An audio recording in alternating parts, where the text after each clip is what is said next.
नि भेना आजभोलि त दिदी भेनाजु धेरै झगडा गर्नुहुन्छ अरे। अनि भेनाजुले चाहिँ कति माया गर्नुहुन्छ नि? अब आफ्नै त हो नि, कहिलेकाहीँ सानोतिनो झगडा हुन्छ, कहिलेकाहीँ एकअर्कामा कुरा मिल्दैन, तर म धेरै माया गर्छु नि।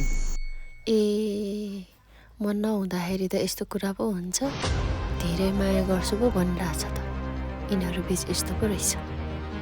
सानोतिनो कुरामा झगडा गर्ने होइन, जिन्दगीसँगै कटाउने हो। हेर त दिदी पनि आइसकेछ, जाउँ बरु घरमै बसेर कुरा गरौँला। हुन्छ, बरु उतै कुरा गरौँला।